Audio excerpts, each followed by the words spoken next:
Bismillahirrahmanirrahim. Assalamualaikum warahmatullahi wabarakatuh.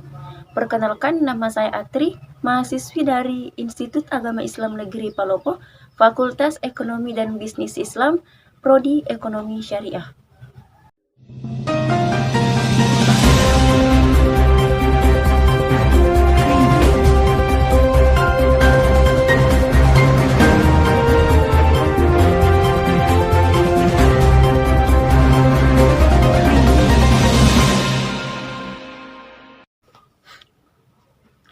Rokok adalah salah satu komponen penyumbang inflasi terbesar, dan hal ini disebabkan karena tingginya jumlah rokok di tanah air, hampir mencapai 100 juta orang. Untuk menaikkan jumlah perokok, pemerintah berencana untuk menaikkan cukai rokok hingga 23%. Kenaikan cukai rokok ini diperkirakan akan membuat harga eceran naik hingga 35%. Melalui kenaikan cukai yang tinggi, penerimaan negara diharapkan juga akan turut meningkat. Namun, kenaikan cukai rokok di tahunan saja sudah cukup berdampak pada industri rokok. Akankah lonjakan harga rokok ini nantinya efektif mengurangi perokok atau justru berdampak negatif bagi perekonomian? Bersama saya, Atri, mematok harga rokok. Pemerintah berencana menaikkan cukai rokok hingga 23% untuk menekan jumlah perokok sekaligus menambah penerimaan negara. Dengan kenaikan cukai ini, harga eceran rokok diperkirakan akan mengalami lonjakan hingga 35%. Terhitung sejak tahun 2015, penerimaan negara yang didapat dari cukai hasil tembakau CHT terus meningkat.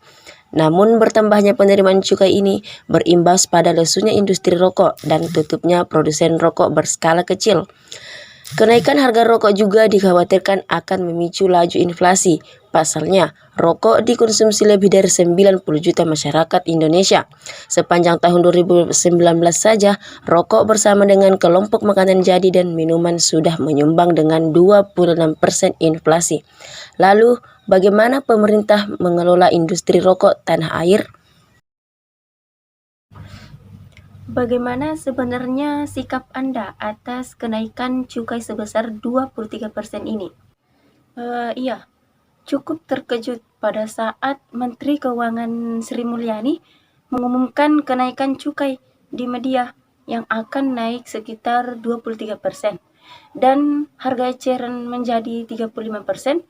Karena itu tentu membawa dampak pada industri rokok karena harus menghitung ulang lagi dari awal kebutuhan ke depan, di mana dampaknya itu menyebabkan produksi turun sekitar 15% dan tentu akan memperlambat juga pada penyerapan tembakau petani dan cengkeh petani. Ya, apakah tidak diajak bicara sebelumnya? Sebelum kenaikan cukai ini diterapkan, pernah ada sekali pembicaraan FGD dengan Badan Kebijakan Fiskal, tapi waktu itu mendapat gambaran kurang lebih kenaikan cukai sekitar 2 digit atau sekitar 10%. Oke, jadi dari usulan Anda sendiri mengusulkan harga atau kenaikan cukai yang ideal itu sebesar berapa? Kalau bukan 23%. Iya, harapannya kenaikan cukai rokok itu bisa memperhitungkan nilai inflasi dan pertumbuhan ekonomi, dan kenaikan cukai yang ideal itu 10% hingga 13%. Baik, kita fokus lagi ke soal penerimaan negara yang katanya juga ingin dijaga dengan kenaikan cukai sebesar 23%. Nah, ini kan rapelan dari tahun kemarin, tidak ada kenaikan. Nah, apakah langkah ini tepat atau justru malah berisiko terhadap perekonomian? Ya, menurut saya ini keputusan yang kurang tepat karena di tengah situasi perekonomian yang mesti mulus, kita justru butuh insentif. Secara umum, output juga kita butuhkan supaya pertumbuhan lebih baik. Saat negara lain mengalami stagnasi, bahkan resesi, Nah, saya kira tidak ada pilihan jangka panjang juga, harus menjaga semua industri, tidak perlu membeda-bedakan. Itu yang pertama. Yang kedua, kenaikan terlalu tinggi dalam jangka pendek, bahwa dari 2015 sampai 2018 ketika pemerintah moderasi tarif cukai, kenaikannya dimoderasi, justru pertumbuhan penerimaannya lebih baik. Nah, artinya tidak ada korelasi positif antara kenaikan tarif cukai dengan pertumbuhan penerimaan cukai.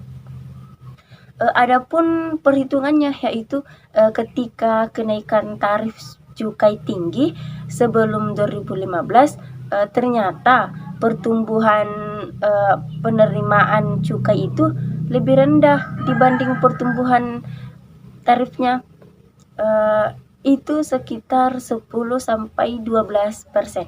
Apakah betul produksi rokok itu meningkat ketika cukai rokok tidak naik? Itu tergantung dengan daya beli, di mana tahun lalu tidak terjadi kenaikan harga. Kalau situasi daya beli masih lemah, sehingga kecil sekali kenaikan di tahun 2019, hanya untuk menyesuaikan barang produksi, tapi tidak dengan menaikkan harga rokok. Dan dari sisi volume di tahun 2015 cenderung turun, padahal itu terjadi di relaksasi tarif. Nah, artinya tidak ada korelasi juga secara positif antara tarif cukai yang rendah dengan peningkatan produksi. Nah, adapun dampak terhadap penerimaan negara, yaitu tetap meningkat sampai 3,5%. Ini artinya sesuatu yang luar biasa, jadi bisa dilihat unsur pengendalian jauh lebih kecil daripada unsur penerimaan negara. Dan ingat bahwa prosesnya sendiri adalah angka 171 triliun. Itu sudah ditetapkan dulu oleh APBN 2020. Baru kemudian BMK-nya atau isunya sendiri soal kenaikan cukai baru dibicarakan kemudian. Oke. Ekses lainnya yang perlu diantisipasi dari sisi ketenagakerjaan, apa yang akan terjadi jika cukai rokok naik 23%? Ya, harapan saya kenaikan cukai 23% dan harga eceran 35% semoga masih bisa dipertimbangkan. Tapi bila memang itu suatu keputusan yang tidak bisa diubah lagi, saya mengajukan beberapa usulan. Bila memungkinkan cukai ini dilakukan kenaikan di tahun depan, dilakukan secara 2 tahap, semester 1 dan semester 2. Kemudian juga rokok ilegal akan makin marak, pasti dari direktur perusahaan cukai, supaya lebih keras lagi untuk menindak rokok-rokok ilegal.